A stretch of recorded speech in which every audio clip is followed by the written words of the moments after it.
रोटी खाने के बाद गाय चली जाए, वापिस दरवाजे पर आकर खड़ी हो जाए, रोटी खाने के बाद बैल नंदी चला जाए, वापिस आकर दरवाजे पर खड़ा हो जाए, तो समझ लेना कि कुछ तकलीफ तुम्हारे जीवन में आने वाली है, जिसको वो गाय आकर खड़ी होकर रोक रही है, वो नंदी रोक रहा है, वो बैल रोक रहा है।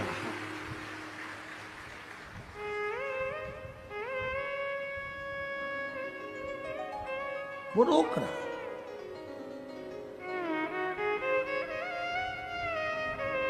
बहन बेटी, गौ माता,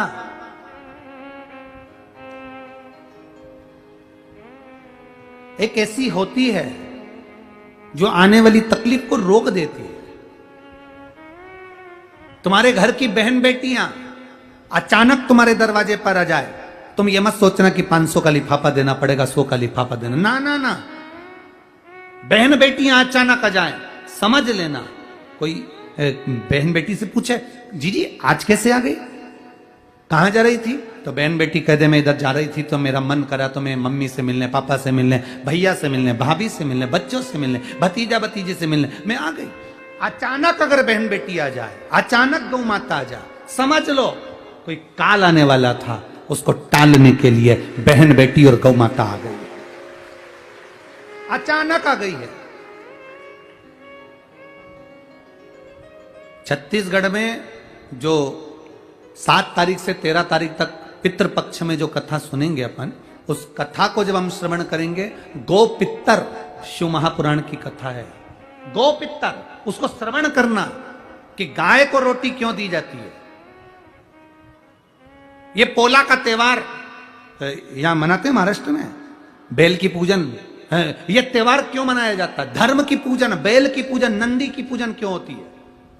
क्यों शंकर भगवान ने नंदी को अपने पास में रखा? शंकर जी पे जल चढ़ाने वाले को पितृदोष क्यों नहीं लगता? कारण क्या है?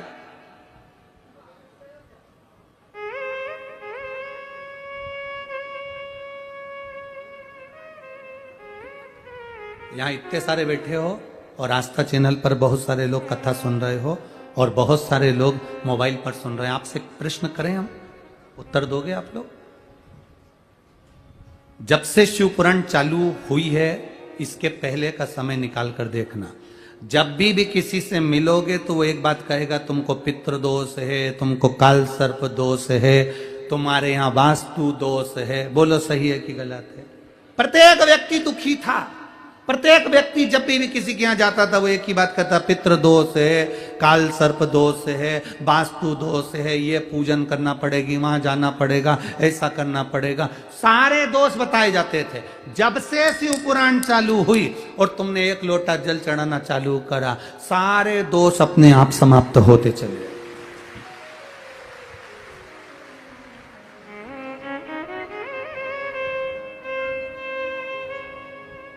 अब दुनिया के लोगों को कोई दोष नजर नहीं आता, बस एक ही दोष नजर आता है, सियोर वाला महाराज है, ये दोष बस।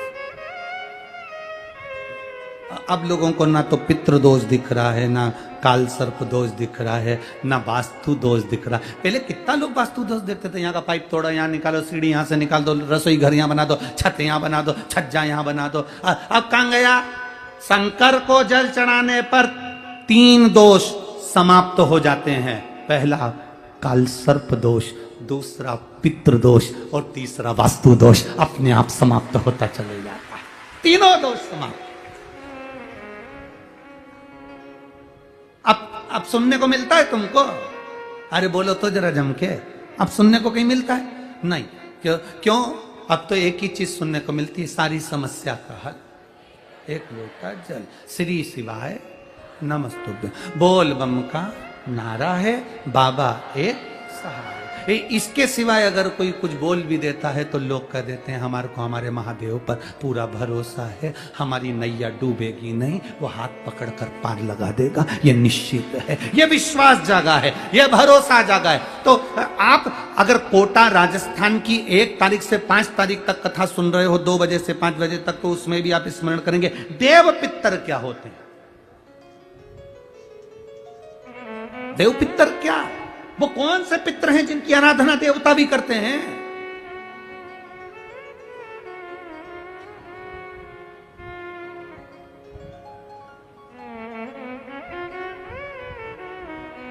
वो कथाओं का स्मरण कर। और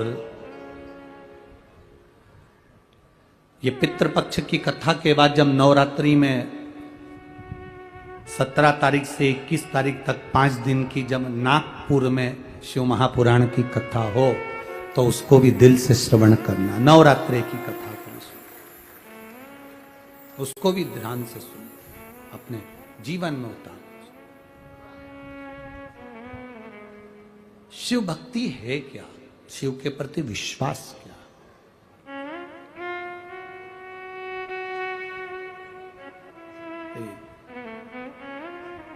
नंदी पार्वती जी के पास आकर बोले सिंदूरासुर मरेगा कैसे? भगवान माता पार्वती जी ने कहा भोलेनाथ जी तो तब साधना में लीन है, इनको मारना कठिन। अब ये इनको जगाए कौन, और ये जागेंगे नहीं तब तक सिंदूरासुर मरेगा नहीं, तो फिर करूं क्या? पार्वती जी के आगे नंदी मस्तक झुकाकर बैठ गया। आप दुख मिटा सकते, आप कष्ट मिटा सकते हैं।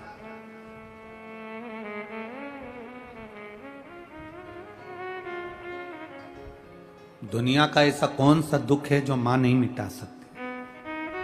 आप मिटा सकते, ठीक है। तप में लीन हो गई मेरी मां पार्वती, तप में लीन, साधना में लीन हो गई मेरी मां। 1 वर्ष निकल गया पर माता ने नेत्र नहीं खोले। देवादिदेव महादेव तो उससे पहले से बैठे हुए थे। 1 वर्ष। करहा नदी करहा रही है, मोर चिल्ला रहे हैं, वृक्ष पुकार रहे हैं। नंदी स्तुब्ध होकर मां के सामने बैठ गया।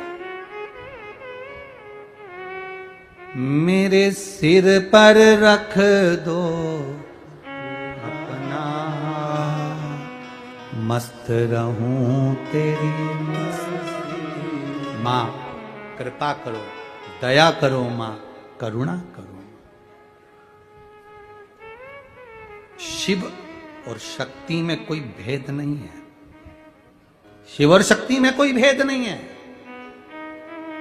लोग कह देते हैं देवी जी अलग है और शंकर जी अलग है। शिव महापुराण कभी नहीं कहती कि देवी जी अलग और शंकर जी अलग है। ये दोनों एक ही हैं। शिव और शक्ति एक है। देवी और शंकर, माता रानी का दर्शन, आप में से कई माताएं ऐसी होंगी जो शंकर भगवान का स्मरण कम करती होंगी, देवी जी की पूजन ज्यादा करती होंगी। कोई अगर दुर्गा जी की पूजन कर रहा है, कोई देवी जी की पूजन कर रहा है, कोई राधा राधा जप रहा है, कोई सीता सीता जप रहा है, कोई अनसुईया अरुंधति को जप रहा है, कोई रुक्मणी को जप रहा है, कोई राधा का स्मरण कर रहा है। तो स्मरण करने वाले को ध्यान रखना है कि राधा का स्मरण करना, राधा राधा बोलना भी शिव ही बोलने के बराबर है। शंकर का ही गुणगान। अब आप लोग कहोगे, कई लोग हमारे ऊपर उंगली भी उठाएंगे कि तुमने कैसे कह दिया कि राधा बोलोगे तो शंकर का नाम है और शंकर बोलोगे तो राधा का नाम। तुम कैसे कह दिया? देवी भागवत उठाइए और देवी भागवत को अच्छे से पढ़िए।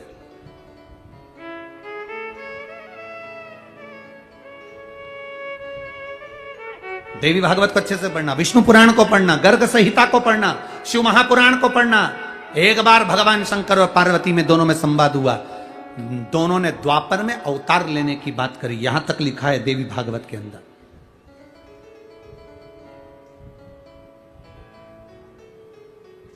पार्वती जब क्रोध में कालका का रूप ले ली, शाम वर्ण पड़ गया, तब कह दिया ये रूप एक बार द्वापर में फिर अवतरित हो। तो पार्वती जी ने कह दिया विपरीतता होना चाहिए। शंकर गौर वर्ण के होंगे, सुंदर होंगे, तो वो राधा के स्वरूप में होंगे और पार्वती स्वयं कृष्ण का रूप धरकर द्वापर में अवतरित हो जाएगी। ये देवी भागवत में लिखा। कोई अलग से वर्णन नहीं है। देवी भागवत को अच्छे से पढ़ना, उसमें मिल जाएगा आपको देवी भागवत के अंतर वर्णन मिल। तो राधा राधा जप रहे हो तो समझ लो कि शिव तत्व को प्राप्त कर रहे हो। कृष्ण शब्द का संबोधन कर रहे हो, हे कृष्ण कृष्ण का संबोधन कर रहे हो तो समझ लो पार्वती का स्मरण कर रहे हो।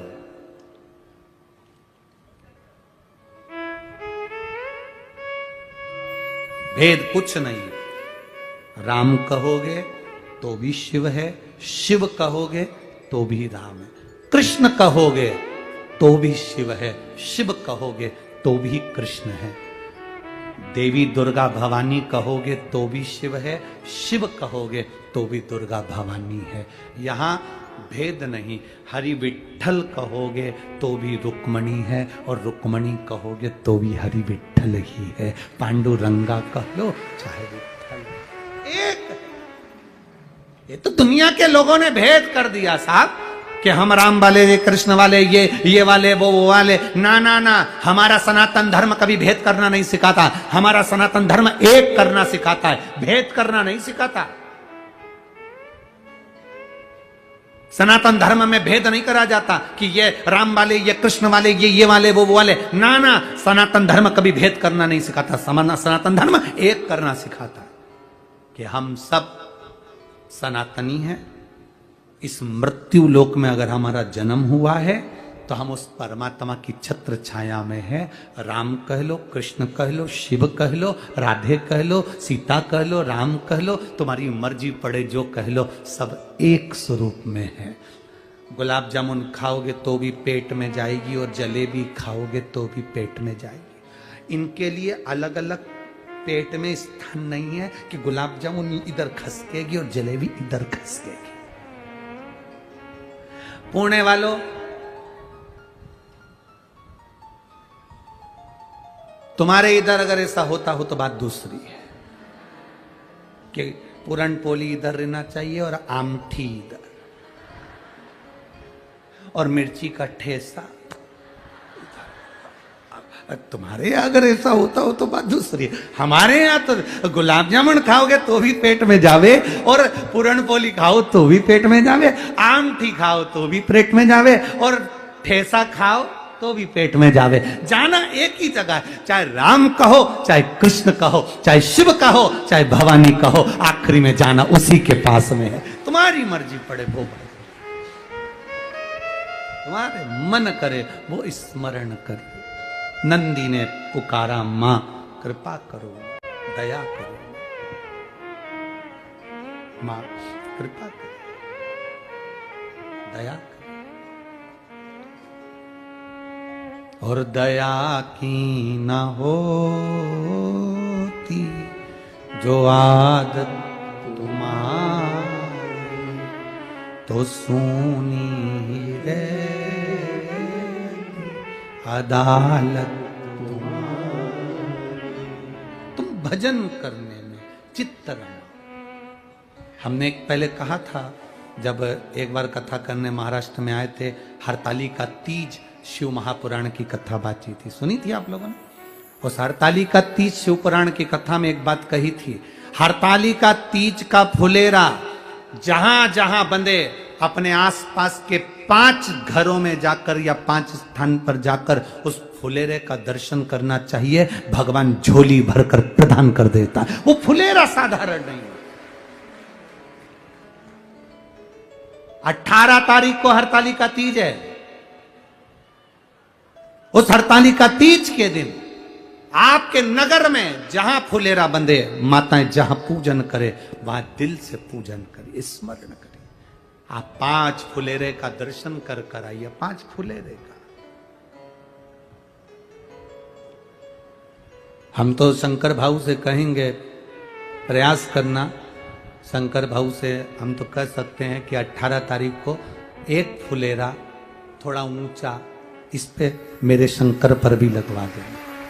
प्रयास करो। आपके यहाँ तो फूल भी बड़े सुंदर सुंदर आते हैं, हमारे यहाँ तो एक ही फूल बड़ा भारी है, वो ब्यूटीफुल शंकर है। 18 तारीख को जब कथा रहे। अब कल से तो कथा वही कितनी बजे है, 2 बजे से 5 बजे तक, तो आज ही थी 1 से 4। तो जब फुलेरा बंधे 18 तारीख को जब कथा चले तो उस पर भी एक फुलेरा बाबा का रहे, मेरे शंभू पर रहे, जिससे पूरा विश्व दर्शन कर कर कृतार्थ हो जाए। कृतार्थ फुलेरे का दर्शन करना चाहिए। आप हरतालिका तीज का व्रत नहीं भी करते हो, आप हरतालिका तीज का व्रत नहीं भी करते, चाहे आप ब्राह्मण हो, क्षत्रिय हो, वैश्य हो, शूद्र हो, जो हो आप, हमें उससे मतलब नहीं। आप हो तो सनातनी ना। अगर आप शंकर जी का हरतालिका तीज का व्रत नहीं करते, कोई कहता है हम सतुआ तीज करते, कोई कहता है हम वाली तीज करते, कोई कहता है हम हरियाली तीज करते, हमें उससे मतलब नहीं। हमारा निवेदन है आप कोई सी भी तीज करते हो, पर हरतालिका तीज के दिन किसी भी वृक्ष की, 5 वृक्ष की भी अगर पत्ती का स्पर्श या फूल आपने शंकर जी के मंदिर में या जहां पर फुलेरा बंधा है, जिस घर में हरतालिका तीज हो रही है, वहां पर अगर समर्पित भी कर दिया तो वो सुख प्रदान करने वाला, आनंद देने वाला होता है। हरतालिका तीज का दर्शन अवश्य करें, भले आप व्रत करें ना करें। मेरा पुरुषों से भी निवेदन है, ये जरूरी नहीं कि ये लेडीजों का त्योहार, ना ना ना ना, लेडीजों का त्योहार नहीं। हरतालिका तीज तो सबके लिए, बच्चों से लेकर बड़े तक के लिए। तुम जो कामना कर कर 5 फुलेरे का दर्शन करो, लिख कर रखना कि अगले साल वो तुमने पाया कि नहीं पाया, उसका सुख तुम्हें मिला कि नहीं मिला, उसका आनंद तुम्हें मिला कि नहीं, सुख प्राप्त।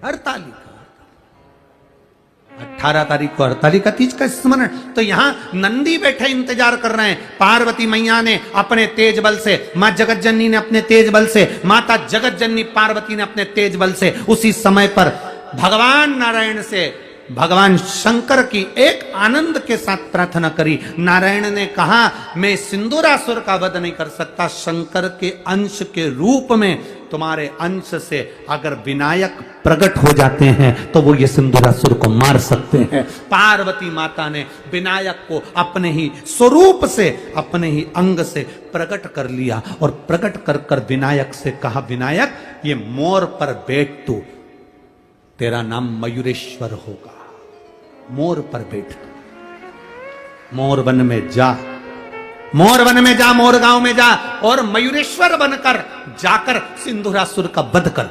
श्री विनायक मयूरेश्वर को, उस सिंदूरासुर को मारने के लिए जब गए, एक सतयुग, एक त्रेता, एक द्वापर, एक कलयुग पूरा निकल गया तो भी वो मर नहीं पाया। सिंदूरासुर मरा क्यों? गणेश जी उसको मारने का प्रयास करते थे, मयूरेश्वर भगवान विनायक उसको मारने का प्रयास करते थे। जब उसको मारने का प्रयास करते थे तब वो दूसरा, जैसे युग आता था तो वो अपना रूप चेंज कर लेता था, रूप बदल लेता था।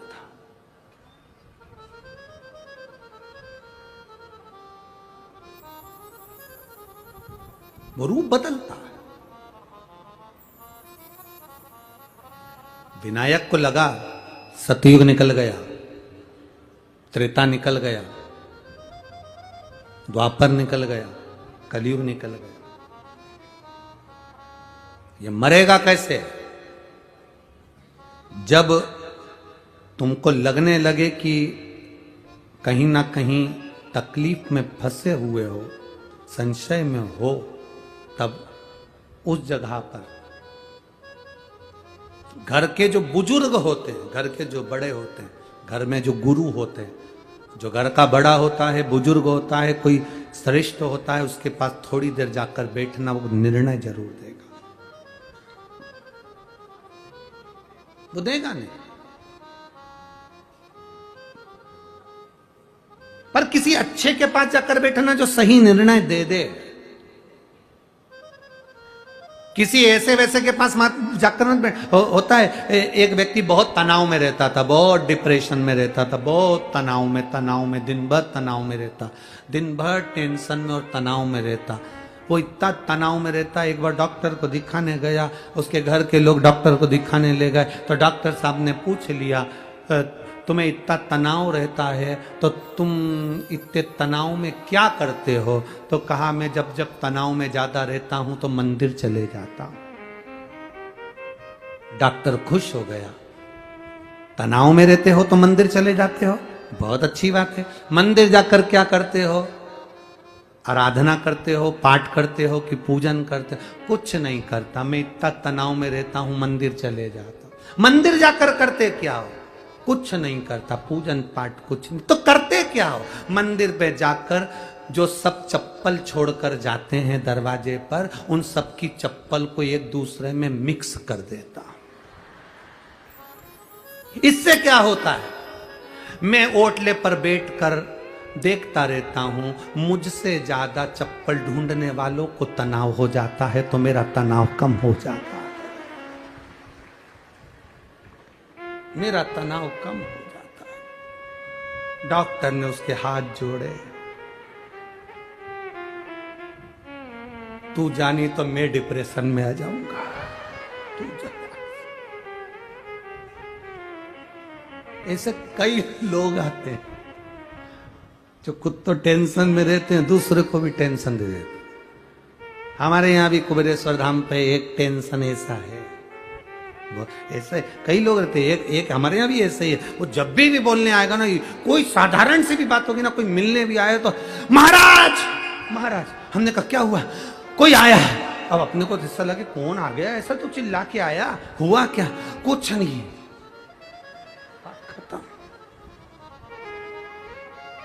ऐसे 3-4 लोग ऐसे हमारे यहाँ। एक हापड़ा भी है, हापड़ा भी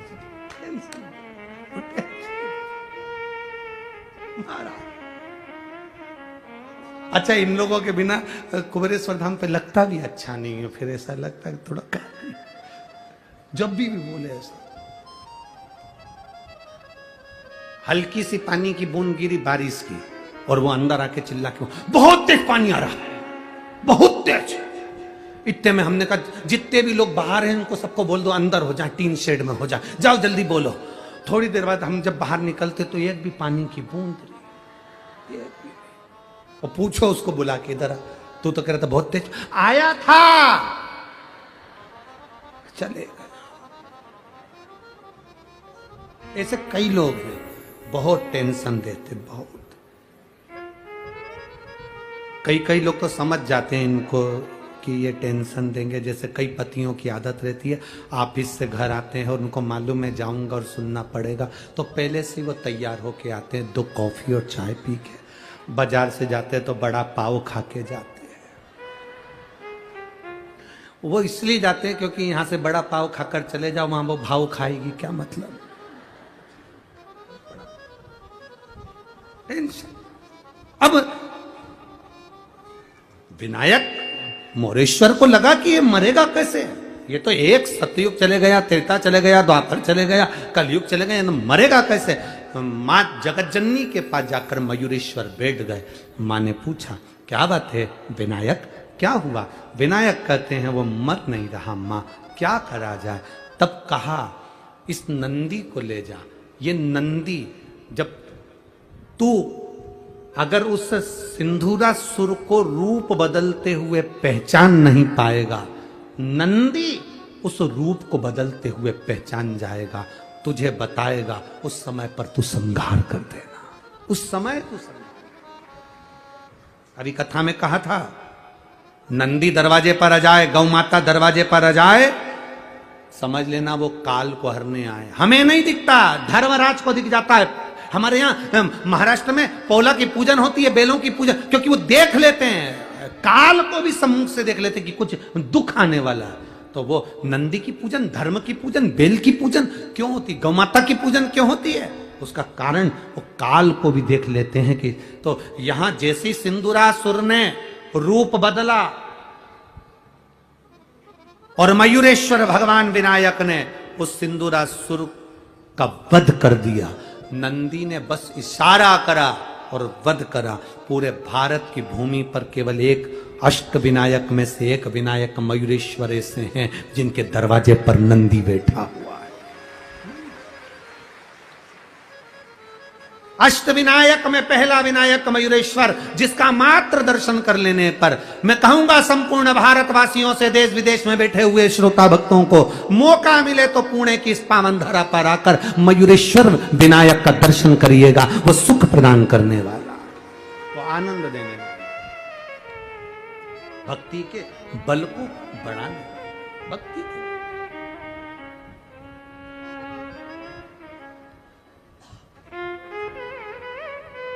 सिंदूरासुर का जब प्राण छूट गए, देवाधिदेव महादेव की समाधि टूट गई, शिव जी आए, मां जगत जननी साथ में, मोर पर बैठे हुए भगवान गणेश को देखा, विनायक को देखा। विनायक अपनी माता के साथ जाने लगे तो शंकर भगवान ने कहा नहीं नहीं नहीं नहीं विनायक, तुम नहीं जाओगे। संसार का हित करने के लिए और संपूर्ण ब्रह्मांड के कल्याण के लिए, संसार मनुष्य के दुख को काटने के लिए तुम मयूर पर ही इस मोर गांव में मयूरेश्वर बनकर विराजमान रहोगे और तुम मयूरेश्वर विनायक के रूप में पूजे जाओगे।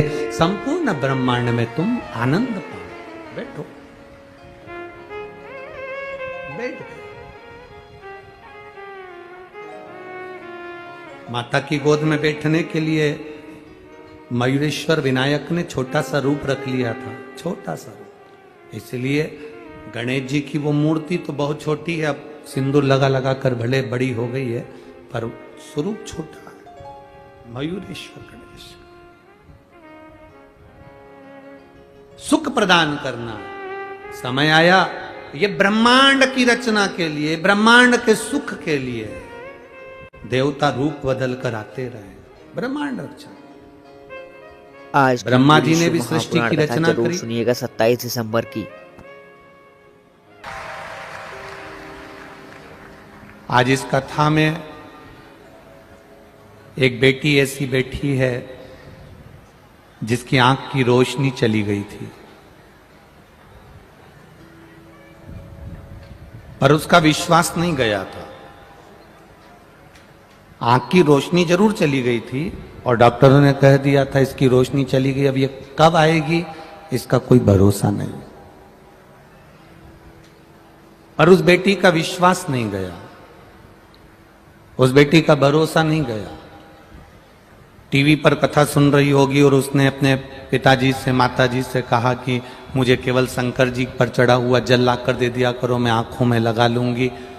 सीहोर वाला महाराज कहता है कि बाबा 3 महीने में देता है तो मुझे भी मेरी आंख की रोशनी वापस देगा। डॉक्टरों ने रिपोर्ट निकाली, उसमें लिखा कि इसकी रोशनी आने की कोई गारंटी नहीं है, कब आएगी उसका कोई भरोसा नहीं है, आएगी भी कि नहीं आएगी उसका कोई भरोसा नहीं, उसका कोई भरोसा नहीं। पर उस बेटी ने हिम्मत नहीं हारी। कथा के पंडाल में वो बेटी बैठी होगी, उसका नाम सुप्रिया प्रकाश रामाणी, रहीवासी संभाजी नगर की है, छत्रपति संभाजी। आप ही हैं? अब दिखना प्रारंभ हुआ है? आओ एक बार ऊपर आ जाओ, आ जाओ।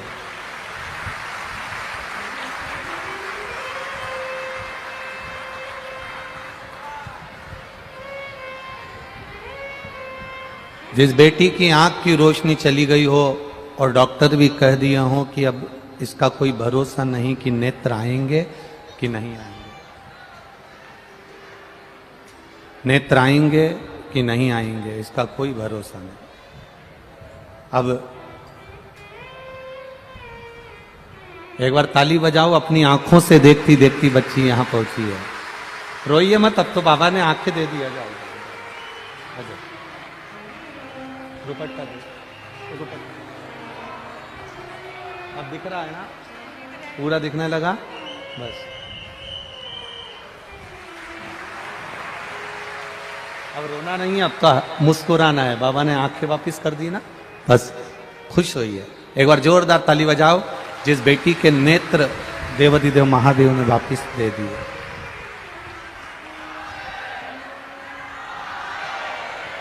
ये शिव है। सारे डॉक्टरों की रिपोर्ट इस बेटी ने एक एक रिपोर्ट को, हॉस्पिटल की एक एक रिपोर्ट को लगाया है और एक एक रिपोर्ट को लगाया और बाबा की कृपा हुई। ये शिव कृपा ही है। खाली न जाता कोई दर से तुम्हारे, मैं भी खड़ी हूँ पसारे, अपने हृदय से लगा लो गिरी जा रहे हो, उठा लो भोले अपने दर से अब तो न टारो, गिरी जा रहे हो, उठा लो। शिव कथा, शिव कृपा आपके विश्वास से है।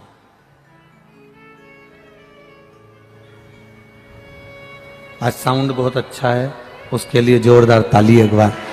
बहुत सुंदर व्यवस्था, इतनी हवा तूफान होने पर भी साउंड व्यवस्था अच्छी रखी। साईनाथ को बहुत बहुत बधाई।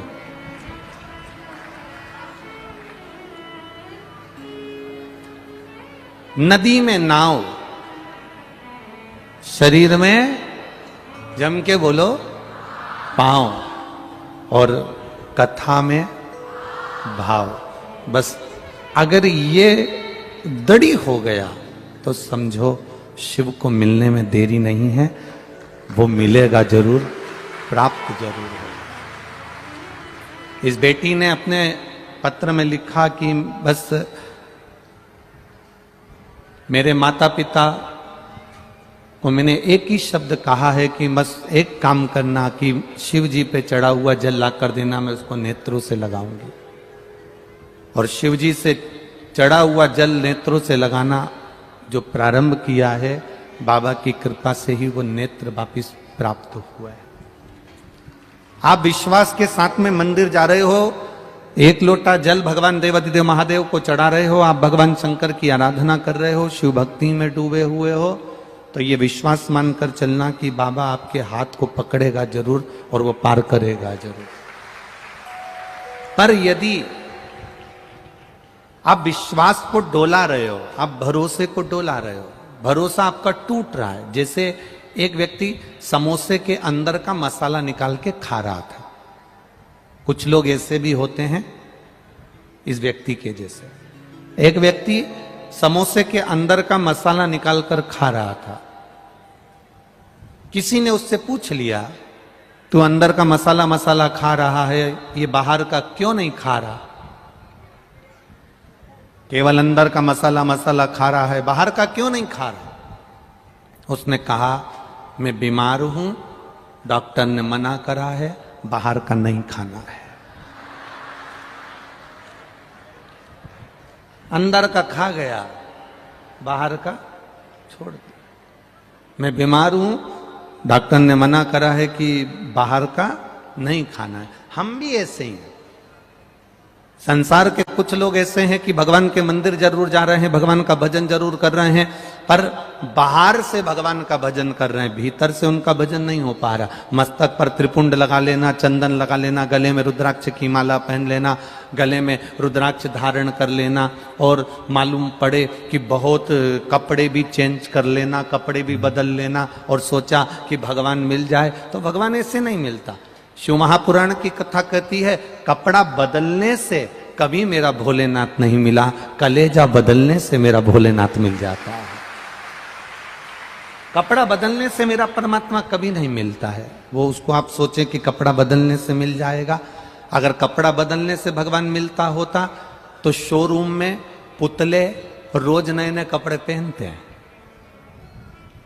बड़े बड़े शोरूम देखिए, छत्रपति संभाजी नगर में इतने बड़े बड़े शोरूम है, हम जहां पर आदरणीय प्रदीप जी जायसवाल विधायक जी के यहाँ ठहरे हैं, उनकी गली से बाहर निकलो तो बड़े बड़े शोरूम मिलते हैं जहां पुतले खड़े हैं, पुतले को एक से बढ़कर एक कपड़े पहनाए गए। अगर कपड़ा बदलने से परमात्मा मिलता होता तो शोरूम में रोज पुतला कपड़ा बदलता है, सबसे पहले भगवान उसी को मिलता, पर कपड़ा बदलने से भगवान नहीं मिला, महंगे कपड़े पहनने से परमात्मा नहीं मिला, बहुत अच्छे वस्त्र धारण करने से परमात्मा नहीं मिला। परमात्मा के मिलने का साधन केवल उसका भाव, उसका विश्वास, उसकी दृढ़ता है। दृढ़ता के बल पर परमात्मा मिल जाता है, भरोसे के बल पर परमात्मा मिल जाता है। आपका विश्वास कितना दृढ़ है, आपका भरोसा कितना दृढ़ है, आप कितने विश्वास के साथ में डूबे हुए हो, आप कितने भरोसे के साथ में डूबे हुए हो। मूल वह है, मूलता उसकी।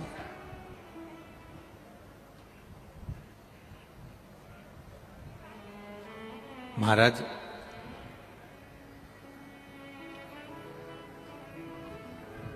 आपका विश्वास, जब घर से एक लोटा पानी लेकर जब निकल कर जाऊं ना, मुंबई घर से जब एक लोटा जल लेकर निकल कर जाओ, अपने घर का एक लोटा पानी महादेव के मंदिर में लेकर जाओ, उस समय पर तुम्हारे मन में यह आना चाहिए कि मेरी जिंदगी का सारा दुख और तकलीफ और कष्ट मैं महादेव को छोड़ने के लिए जा रही हूं, महादेव के चरणों में देने के लिए जा रही हूं।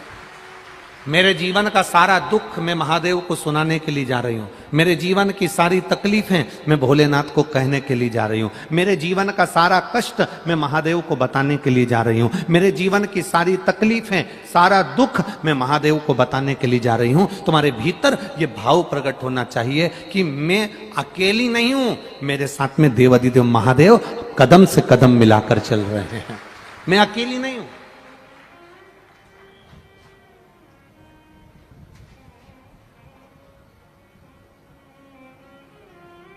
ये कदम से कदम मिलाकर मेरा देवाधिदेव महादेव चल रहा है, कदम से कदम मिलाकर मेरा भोलेनाथ चल रहा है।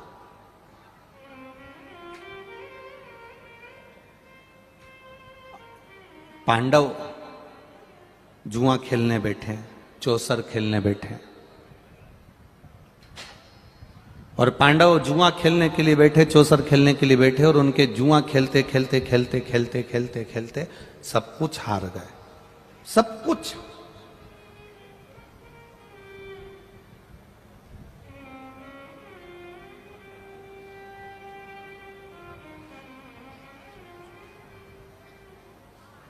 ये पांडव जुआ खेलते खेलते सब कुछ हार गए। जब सब कुछ पांडव हार गए, रोते हुए उस जुए के पंडाल में से बाहर निकले, उस सभा में से बाहर निकले, रो रहे थे।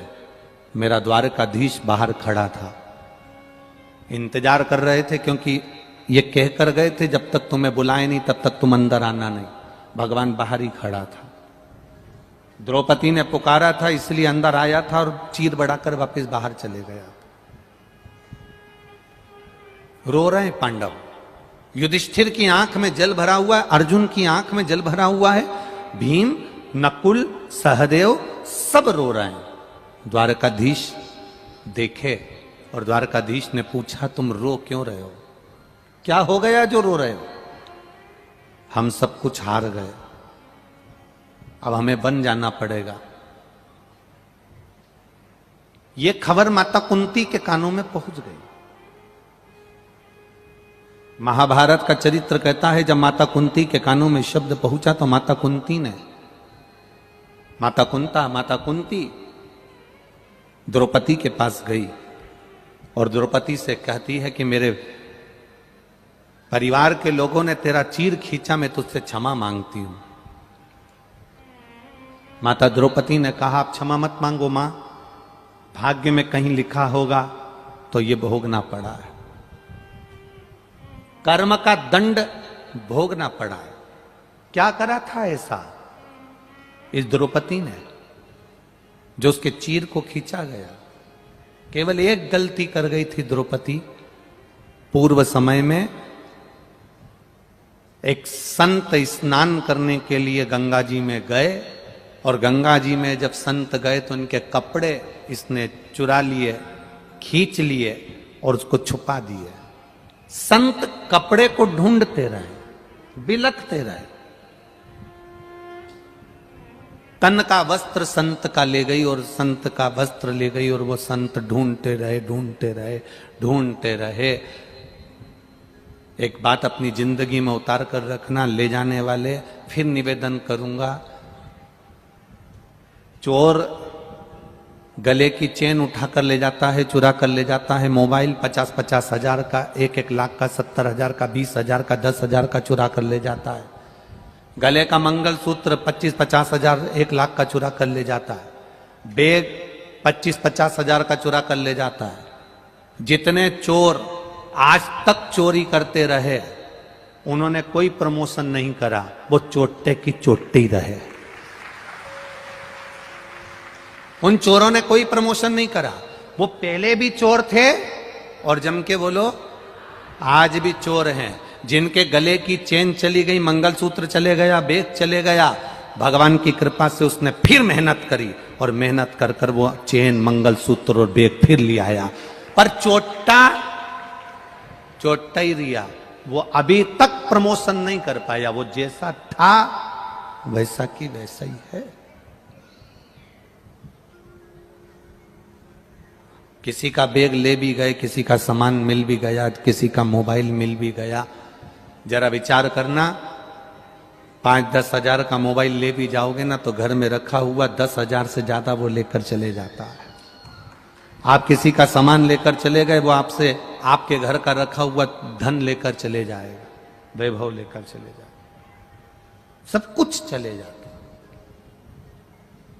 एक गलती द्रौपदी से हो गई थी कि उसने, संत स्नान कर रहे थे और उनके कपड़े उठा लिए थे पूर्व जन्म में, और उसका भोग द्रौपदी को यह भोगना पड़ा कि उसको भरी सभा में लोग, उसके परिवार के, उसके देवर आदि उसका चीर खींच रहा है। हमारे कर्म का दंड हमको भोगना पड़ता है। हम जैसा कर्म करेंगे उसके अनुसार हमको भोगना ही है। आप अच्छा कर रहे हैं, आपको अच्छा मिलेगा। कर्म का दंड हमें भोगना है, हम भोगेंगे। माता कुंती ने हाथ जोड़कर कहा द्रौपदी से, मैं क्षमा चाहती हूं। द्रौपदी कहती है, नहीं, ये आपकी गलती नहीं है, आपके परिवार की गलती नहीं है, ये मेरे पूर्व कर्म की गलती है। जो मैंने पूर्व में किया होगा आज मैं वो भोग रही हूं। अपने कर्म को हम भोग रहे हैं। मत बुरे कर्म कर बंदे, वरना पछताएगा। भगवान की आंखों से तू बच नहीं पाएगा, तू बच नहीं पाएगा। अरे ओ अज्ञानी, मत करना नादानी। अरे ओ अज्ञानी, मत करना नादानी। तेरे कर्म का फल भी तू ही पाएगा, जैसा किया तूने तेरे आगे आएगा। मत बुरे कर्म कर बंदे, वरना पछताएगा। भगवान की आंखों से तू बच नहीं पाएगा, तू बच नहीं पाएगा। आपने जैसा दिया है वैसा आपको मिलेगा। आप जैसा करेंगे वैसा आपको प्राप्त होगा। आप अगर भोलेनाथ बाबा, एक सहज बात है, कथा में बैठ के आप करते क्या हो? शंकर जी को याद करते हो। आप अगर शिव जी को याद कर रहे हो तो शंकर भगवान भी तो पार्वती के पास बैठकर आपको याद कर रहा होगा। आपने याद किया, उसने सुना, आपने हृदय से उसको पाने का प्रयास किया, वो मिला, प्राप्त तो हुआ। अविरल भक्ति को धारण करा। द्रौपदी कहती है, ये मेरे कर्म का दंड है जो मुझे भोगना पड़ेगा। माता कुंती ने भगवान कृष्ण को बुलाया और माता कुंती ने भगवान कृष्ण से पूछा, मेरे बेटे वन वन जाएंगे, जंगल जंगल में जाएंगे, क्योंकि सब कुछ हार गए, अब जो चले गया वो वापिस कैसे मिलेगा? कर्जा हो गया, चूकेगा कैसे? किराए के मकान से निकलकर हम अपने मकान में कब पहुंचेंगे? बड़ी बीमारी हो गई, कैंसर जैसा रोग हो गया, लीवर किडनी खराब हो गए, थायराइड हो गया, कहीं सोरेसिस हो गया, ये शरीर में इतने रोग आ गए, कहीं आंख की रोशनी चली गई, कहीं श्रवण शक्ति चली गई, कहीं कंठ के अंदर मालूम पड़े गांठें पड़ गई, कैंसर जैसा रोग हो गया। इससे हम छूटेंगे कैसे? हमारा दुख कटेगा कैसे? हम किसके पास जाएं कि हमारा दुख कट जाए? बहुत सारे महाराज मिलेंगे, बहुत सारे मिलेंगे तुमको, जो कहेंगे हमारे पास आकर बैठो, हर हर हम महादेव तुम्हें शनिवार ये दे देंगे, तुम्हारा दुख कट जाएगा, हम तुम्हारे लिए ऐसा कर देंगे, तुम्हारा दुख कट जाएगा, हम तुमको ये बता देंगे, तुम्हारा दुख कट जाएगा। शिव महापुराण की कथा कहती है, शंकर भगवान 24 घंटे शमशान में रहते हैं। भोलेनाथ जी कहते हैं कि मुझसे बड़ा दुनिया में कोई तंत्र जानने वाला नहीं होगा। पार्वती, मुझसे बड़ा दुनिया में कोई मंत्र जानने वाला नहीं होगा, मुझसे बड़ा दुनिया में कोई अघोरी नहीं होगा, और मुझसे बड़ा दुनिया में कोई ज्योतिषाचार्य नहीं होगा। जो राम जी के जन्म लेने पर ज्योतिषी करने पहुंच गए, जो भगवान कृष्ण के जन्म लेने पर भगवान कृष्ण के यहां ज्योतिषी करने पहुंच गए, जो संपूर्ण ब्रह्मांड में अघोरी भी वही है, तंत्र भी उसी का है, मंत्र भी उसी का है, साधना भी उसी की है, सब कुछ उसी का है, तो उससे बड़ा तंत्र मंत्र साधना विद्या करने वाला कोई दूसरा क्या होगा, जो 24 घंटे शमशान में रह रहा?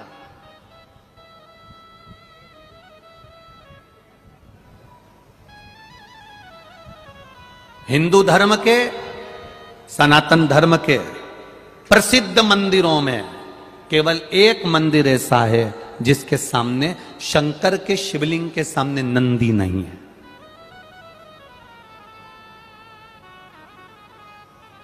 पूरे भारत की भूमि के हिंदू धर्म, सनातन धर्म के सारे प्रसिद्ध मंदिरों में एक मंदिर ऐसा है कि शंकर भगवान के शिवलिंग के सामने नंदी नहीं है।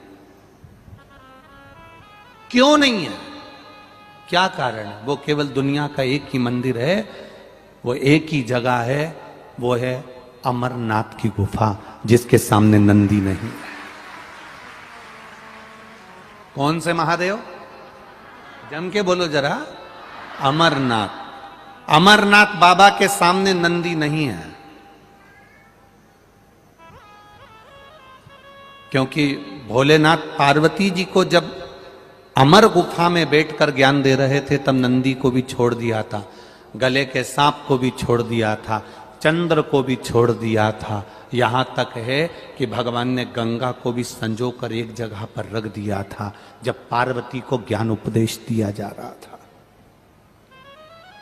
अमरनाथ की गुफा में जब देवाधिदेव महादेव पार्वती को ज्ञान उपदेश दे रहे थे, सब कुछ छोड़ दिया। नंदी ने कहा था,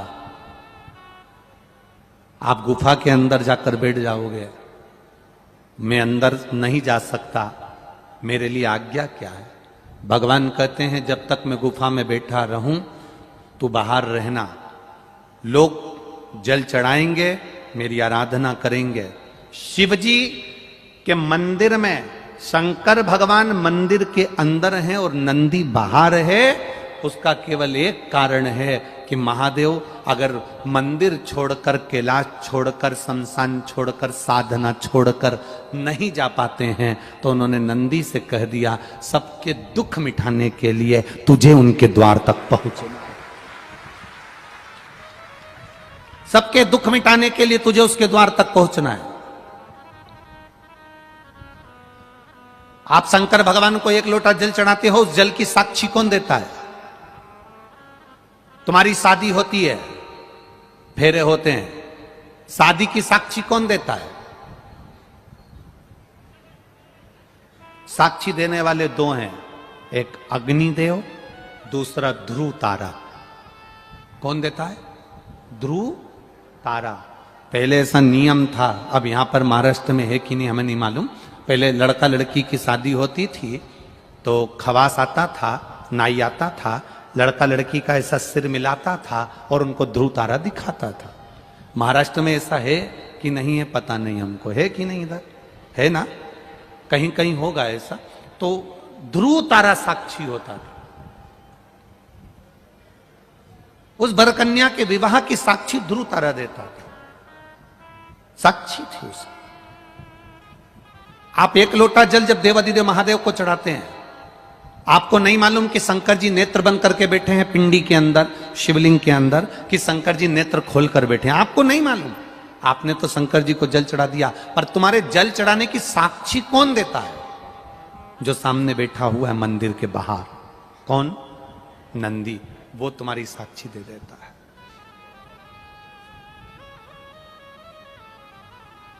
ये वापिस गई हुई सत्ता कैसे मिलेगी? गया हुआ बेबहू कैसे मिलेगा? हमारा दुख कैसे कटेगा?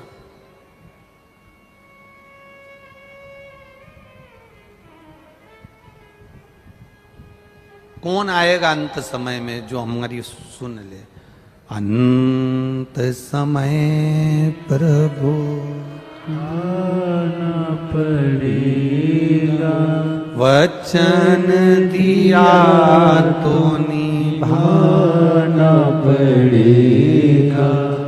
आए ना आए प्रभु कुटुंब कबीरा, अंत समय प्रभु आना पड़ेगा, वचन दिया तो निभाना पड़ेगा।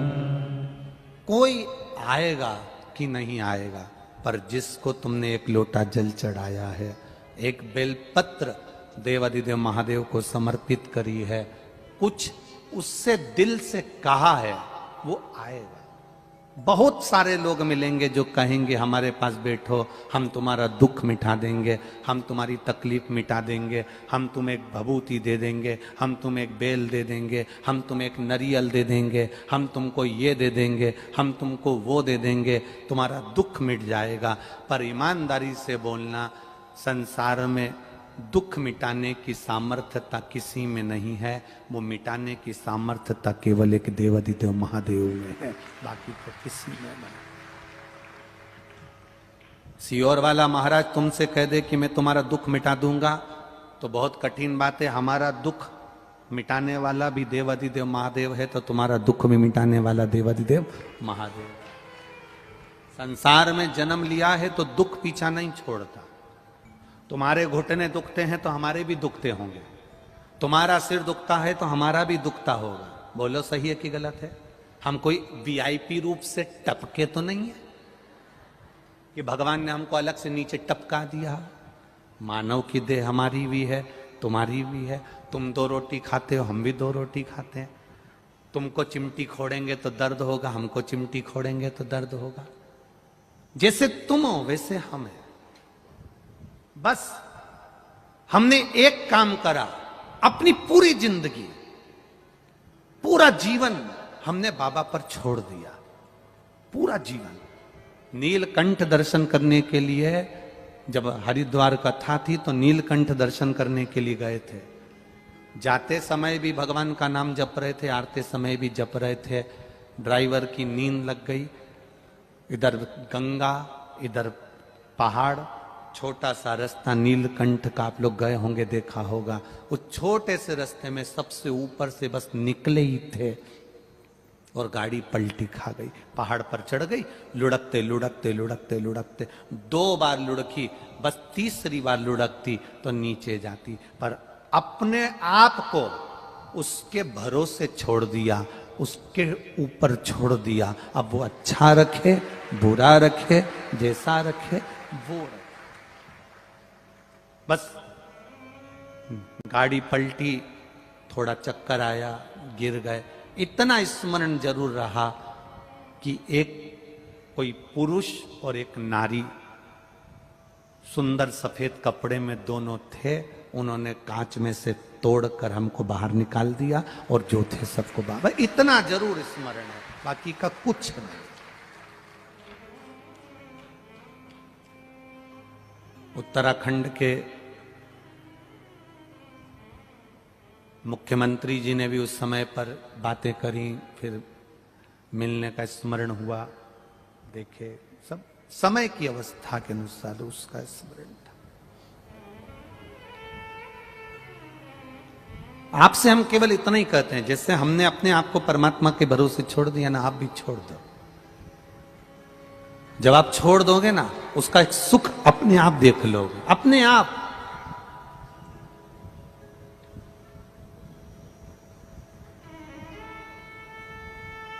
जिसके पिता चने का ठेला लगाते हो, दुनिया भर में धक्के खाते हो, 50 रुपए कमा कर घर लेकर आते हो, और उसमें से भी कहीं कोई गाय ठेले पर मुंह मार दे और उसमें से भी चने चले जाएं, जरा विचार करिएगा उसकी गति क्या होती हो।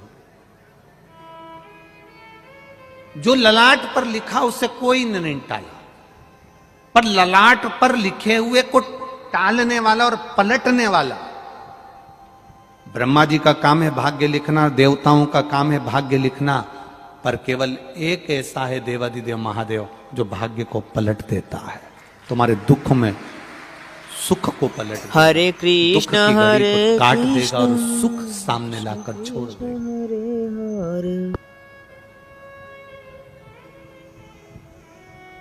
गुटखा खाने वाले के पास रोज बैठोगे तो एक ना एक दिन उसके गुटके में से तुम कहोगे मैं गुटखा नहीं खाता, पर वो कहेगा ले मैं मल के दे देता हूं साफ करके, इसमें तंबाकू है ही नहीं, खाके तो देख।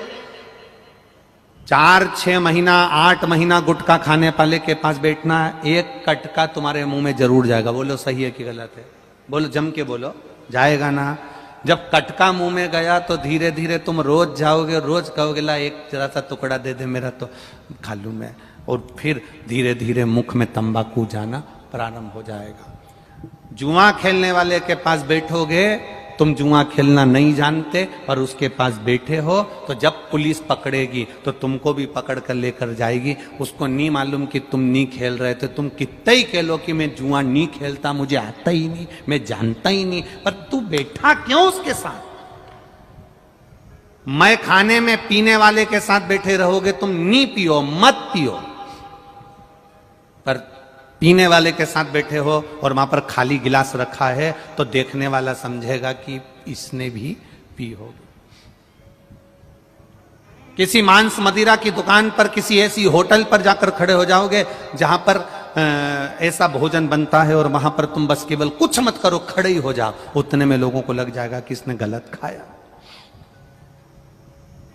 जरा विचार करना, तंबाकू वाले के पास बैठे तो तंबाकू का इल्जाम लगा, दारू वाले के पास बैठे तो दारू का इल्जाम लगा, जुए वाले के पास बैठे तो जुए का इल्जाम लगा, और अगर भजन करने वाले के पास बैठ गए तो लोग कह देंगे तो भजन में डूबा रहता है। इल्जाम लग रहा है कि ये भजन में डूबा रहता है, ये तो पगला हो गया, इसने तो अक्ल ही नहीं है। जब भी विश्वर वाला महाराज महाराष्ट्र में आता है, लोग पागल हो जाते हैं, लाखों की संख्या में पहुंच जाते हैं, इनमें तो अक्ल ही नहीं है। कितना माइक पे चिल्ला रहा था वो सावन महाराज बेचारा, माइक पकड़ पकड़ के कह रहा था रे बाहर निकल जाओ रे, बाहर निकल जाओ रे, बाहर निकल जाओ रे, बाहर निकल जाओ रे। आखिरी में पुलिस प्रशासन, कमिश्नर सर को धन्यवाद दूंगा, कलेक्टर महोदय को धन्यवाद दूंगा, उनका फोन आया कि गुरुजी हवा तेज चल रही है, आप एक बार व्यासपीठ के पास आकर बोल दो कि ये सब बाहर निकल जाए। हम तो तुम्हें बाहर निकालने को आए थे, पर करें क्या?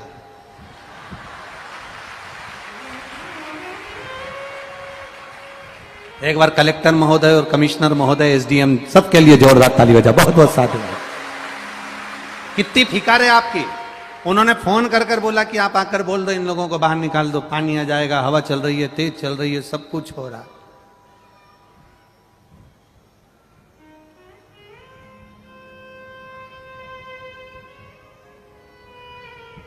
अब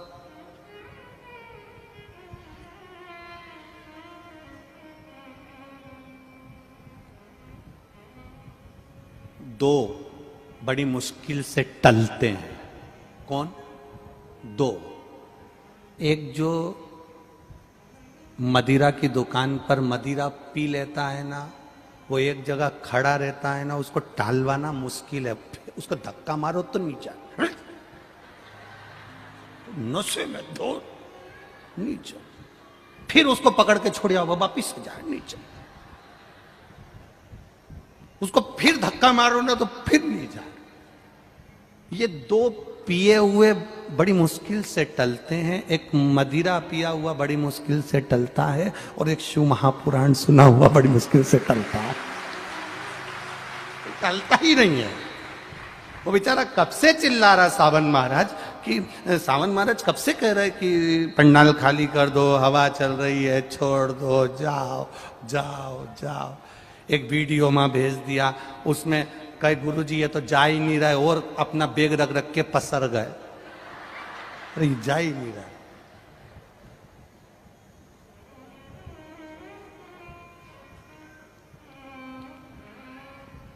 गजब। घर जा जाके नजर उतरवा लेना तुम्हारी हो। गजब स्मरण चित्त हो तुम्हारा।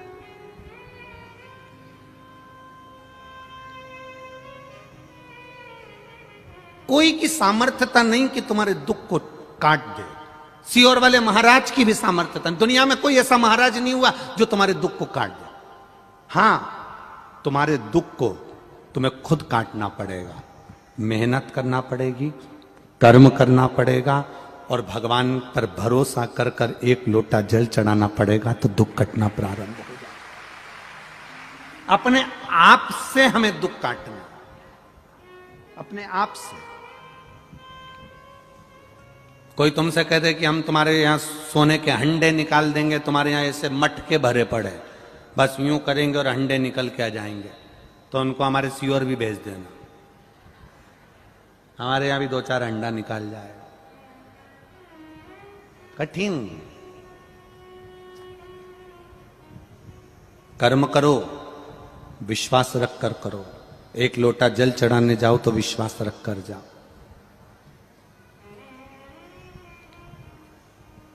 परमात्मा को क्या चाहिए तुमसे? केवल तुम्हारा किया गया भजन। एक पति को पत्नी से क्या चाहिए? एक पति का जन्मदिन आया, शादी की सालगिरह आई, पति पत्नी, पत्नी ने बहुत प्रेम से पति से कहा, आज मैं बड़ी खुश हो गई हूं अपन दोनों की, आज 25वीं शादी की सालगिरह है। 25वीं को कुछ कहते हैं सिल्वर जुबली। हाँ, ऐसे ही बोलते हैं ना, सिल्वर जुबली। हाँ, 25वीं शादी की सालगिरह। 25। अब 25वीं शादी की सालगिरह, पत्नी ने पति से कहा, मैं बड़ी खुश हूं, आपको क्या गिफ्ट दूं? हमेशा आप मुझे गिफ्ट देते रहे हो, मैं क्या गिफ्ट दूं?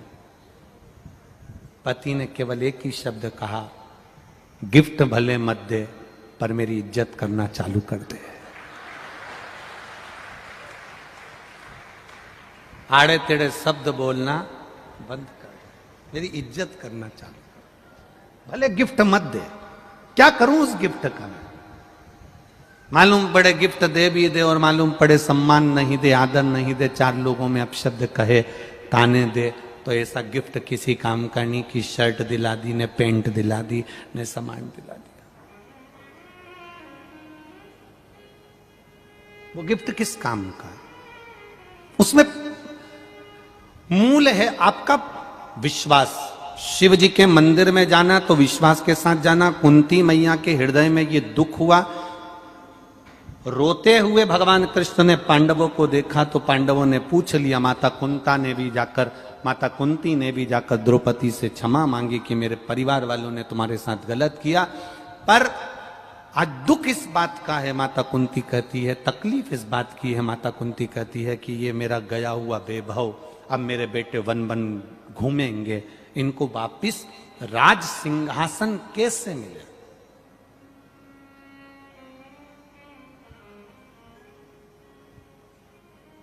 ये 100 हैं कौरव और पांडव 5। कौरव 100, पांडव 5।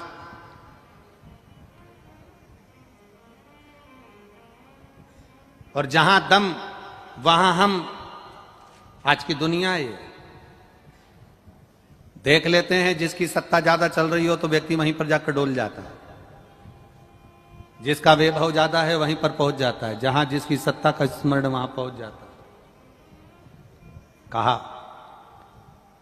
क्या करा जाए?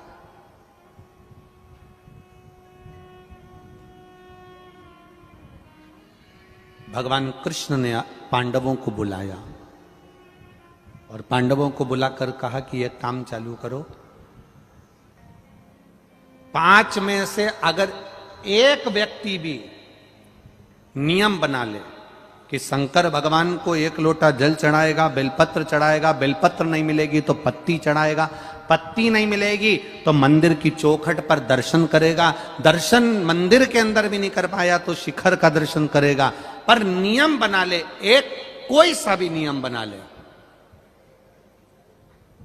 नियम बनाने वाले को भगवान जल्दी से जल्दी दे देता। नियम बना, हमने आपसे केवल एक नियम बनाने का कहा कि रोज शिव जी के मंदिर में 1 लोटा जल चढ़ाओ। नियम बनाया ना तुमने? अगर नियम बनाना प्रारंभ करा, जैसे उस बेटी ने लिखा मेरी आंख चली गई, डॉक्टर ने कह दिया ये आएगी नहीं आएगी पता नहीं, पर उसने अपने पापा मम्मी का नियम बनवा दिया कि तुम मंदिर जाओ मेरे लिए जल लाओ, मंदिर जाओ जल लाओ, रोज कहती है, रोज वो जल लेकर आते, तो उनका नियम बन गया तो बेटी के नेत्र आ गए। उसी तरह हम नियम बना लें कि भगवान के मंदिर तक जाना है, नियम बनाने वाले का भगवान हाथ पकड़कर रख ही लेता है। नियम अगर आपने बनाया, एक व्यक्ति भगवान को नहीं मानता था, भगवान को कभी नहीं मानता था, और उसने एक प्रवचन में सुन लिया कि एक नियम बना लो, भगवान तुम्हारे मन की मनोरथ पूर्ण कर देगा, अभिलाषा पूरी कर देगा। अब उस व्यक्ति ने क्या नियम बनाया? ना मंदिर जाने का नियम बनाया, ना भगवान को जल चढ़ाने का नियम बनाया, ना सूर्य को प्रणाम करने का, ना माता पिता को प्रणाम करने का, ना किसी को आदर करने का, कोई नियम उसने नहीं बनाया। केवल एक नियम बनाया उसने। कौन सा? मेरे पास में कुम्हार रहता है, बर्तन बनाने वाला, मटका बनाने वाला, रसोई बनाने वाला, एक मटकी बनाने वाला, मिट्टी के पात्र बनाने वाला कुम्हार रहता है। मैं सवेरे से सबसे पहले उठूंगा तो उसका मुंह देखूंगा, केवल उसका मुख देखूं।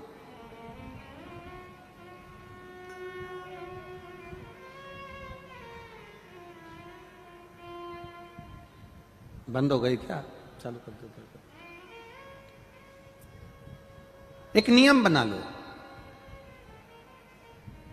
और जब एक नियम आप बना लोगे तो उस व्यक्ति ने नियम बनाया कि मेरे पास में कुम्हार रहता है, उस कुम्हार का मैं मुंह देखूंगा जो मिट्टी के बर्तन बनाता। अब सुबह से उसका मुंह देखता, रोटी खा लेता, जब तक रोटी नहीं खाता जब तक उसका मुंह नहीं देख लेता, मुंह देखता रोटी खा लेता। एक दिन कुम्हार कहीं चले गया, इसको दिखा ही नहीं, कुम्हार के घर पर गया। कुम्हार कहाँ गया? तो कि मिट्टी लेने गया। कुम्हार मिट्टी लेने गया था, वहां पहुंच गया वहां हो रहा है, चालू कर रहा है, कर रहा है। कुम्हार मिट्टी लेने के लिए गया था और पड़ोसी उसको ढूंढते ढूंढते पहुंच गया। अब ढूंढते ढूंढते गया, कुम्हार मिट्टी को खोद रहा था, खोदते खोदते कुम्हार को उसमें से एक हंडा सोने का मिल गया। हंडा मिल गया, इसने हंडा नहीं देखा जो पड़ोसी गया था, ये तो कुम्हार का मुंह देखने के लिए गया था। इसको हंडा दिखा, इसने हंडा हेड़ा, इतने में पड़ोसी ने कुम्हार का मुंह देखा और चिल्ला कर बोल दिया, मैंने देख लिया। अब कुम्हार को लगा इसने हंडे को देख लिया, ये जाएगा राजा के पास में और पूरा पैसा वहां राजा को दिलवा देगा, इससे अच्छा है कि आधा इसको दे दूं, आधा मैं रख लूं। कुम्हार इसके पास गया, घर पहुंचा, भैया तूने जो देखा ले, आधा तू ले ले। और आधा सोने की मुद्रा उसने पड़ोसी को दे दी और आधी खुद रख ली। उस पड़ोसी ने कहा, मैंने सोने की मुद्रा का हंडा नहीं देखा था, मैंने तो तेरा नियम बनाया था कि बस तेरा मुंह देखूंगा। संत ने कहा था, एक नियम अगर कोई बना लेता है उसको पूर्ण परमात्मा कर कर भंडार भर ही देता है, ये निश्चित है। तूने नियम बनाया, मैंने नियम बनाया तेरा मुख देखने का, और मुझे प्राप्त हुआ, सोने की मुद्राएं प्राप्त हो गई। भगवान कृष्ण ने कहा, पांडवों तुम में से अगर एक ने भी नियम बना लिया शंकर भगवान को जल चढ़ाने का, शिव को बेलपत्र चढ़ाने का, शंकर की आराधना करने का, शंकर की पूजन करने का, शंकर भगवान का गुणगान करने का, यदि एक ने भी नियम बना लिया तो ये मेरा विश्वास कहता है, ये मेरा भरोसा कहता है कि तुम्हें अगर वो 100 भी है ना तो वो 0 के बराबर हो जाएंगे और तुम 500 के बराबर हो जाओगे। करो नियम, अपने नियम को मत तोड़ो, अपने नियम को समाप्त मत करो। अब पांडवों ने नियम बनाया, युधिष्ठिर कहते हैं कि भगवान शंकर की पूजन का नियम कौन बनाएगा? युधिष्ठिर कहते हैं मैं बना लेता हूं। इतने में अर्जुन बोले आपको बहुत काम रहता है, आप नियम मत बनाओ।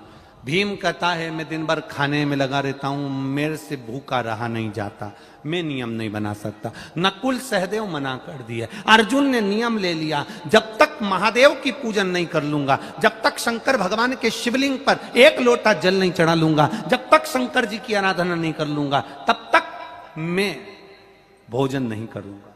ये नियम बना। जब तक शिव जी की आराधना नहीं करूंगा, शंकर भगवान को 1 लोटा जल नहीं चढ़ाऊंगा, तब तक मैं भोजन नहीं करूंगा। नियम बना लिया। मेरा आप सबसे निवेदन, एक नियम आप भी बनाओ, सारी समस्या का हल अपने नजदीक में जो शंकर जी का मंदिर हो वहां पर जाकर 1 लोटा जल चढ़ाओ प्रतिदिन। हां, बीच में अगर कहीं कोई काम अड़ गया, कोई तकलीफ आ गई, कोई कारण आ गया, ब्याह शादी हो गए, कोई फंक्शन आ गया, कोई दुख तकलीफें आ जाती हैं, हो जाए, कोई बात नहीं, 5 दिन 7 दिन 8 दिन छोड़ दिया, फिर पर नियम बना। जितने लोग कथा सुन रहे हैं आस्था चैनल पर, जितने लोग कथा सुन रहे हैं फेसबुक यूट्यूब पर, और जितने लोग इस छत्रपति संभाजी नगर की भूमि पर कथा सुन रहे हैं, एक नियम बना लेना कि हमारे घर से 1 लोटा पानी भगवान शंकर के मंदिर रोज जाएगा। मैं जाऊं, चाहे पति जाए, चाहे बेटा जाए, चाहे घर का जाए, पर जाएगा जरूर। वैसे तो नियम बनाओ कि घर का प्रत्येक व्यक्ति 1 लोटा जल शिव जी को चढ़ाए, प्रत्येक व्यक्ति, क्योंकि उसका खाया उसको काम आएगा, तुम्हारा खाया तुम्हें काम आएगा। तुम्हारे दुख को तुम मिटाओगे, उसके दुख को वो मिटाएगा। नियम बना। अर्जुन ने नियम ले लिया, जब तक शंकर भगवान के शिवलिंग की पूजन नहीं करूंगा तब तक भोजन नहीं करूंगा। नियम बन गया। अब अर्जुन वन वन घूम रहे हैं, वन वन घूमते घूमते अर्जुन को आज 3 दिन हो गए और शंकर जी का कोई मंदिर नहीं मिला। शिव जी का कोई मंदिर अर्जुन को मिला ही नहीं, प्राप्ति नहीं हुआ।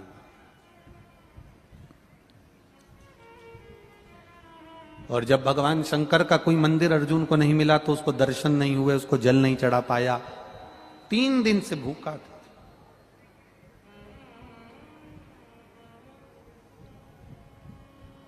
तीन दिन से भूखा। युधिष्ठिर ने भीम से कहा, भीम अर्जुन भूखा है, 3 दिन हो गए भोजन नहीं करा। जहां पर विश्वास होता है वहां परमात्मा प्रकट होता है। गंगोत्री से गंगा सागर तक की यात्रा तो एक मुर्दा भी कर लेता। बोलो सही है कि गलत है? गंगोत्री में मुर्दे को पटक दो पानी में गंगा जी के अंदर तो वो बहता बहता बहता बहता बहता बहता कहां तक पहुंच जाएगा? बोलो, जम के बोलो, गंगा सागर तक पहुंच जाएगा। गंगोत्री से गंगा सागर की यात्रा तो एक मुर्दा भी कर लेता है। तुम्हारे जिंदा रहने की पहचान वो होती है कि गंगा सागर से गंगोत्री तक की यात्रा करी जाए, अर्थात नीचे से ऊपर चढ़ा जाए, मतलब मेहनत कर कर आगे। श्री राम जय राम, करोड़ों श्री की संपदा राम। कोई छोड़कर चले गया, आप ऐशोर आराम की जिंदगी जी रहे हो वो अलग बात है, पर आपने कितनी मेहनत करी वो देखा जाता है। गंगा सागर से गंगोत्री तक की यात्रा किसने करी? अर्थात हम ये नहीं कह रहे कि आप गंगा सागर से गंगोत्री जाओ, हमारा तो इतना कहना है कि नीचे से ऊपर चढ़ने का प्रयास करो, एक एक सीढ़ी चढ़ने का प्रयास करो, मेहनत कर कर आगे बढ़ने का प्रयास करो, अपने कर्म को करते करते आगे बढ़ने का प्रयास करो। खेती में अगर बीज बो रहे हो, फसल लगा रहे हो, खेती कर रहे हो, बखर चला रहे हो, खेती करने का प्रयास कर रहे हो, तो ये मत मन में सोचना कि पिछली बार की फसल बिगड़ गई थी, अब की बार की भी फसल बिगड़ नहीं जाए, पाला ना पड़ जाए, पानी ना गिर जाए, ऐसा ना हो जाए, वैसा ना हो जाए, कहीं आंधी तूफान ना पड़ जाए। ना ना ना ना, पहली बार की फसल बिगड़ी थी, वो तुमने अपने भरोसे पर करी थी। अब की बार खेत में अगर बीज बो तो महादेव के भरोसे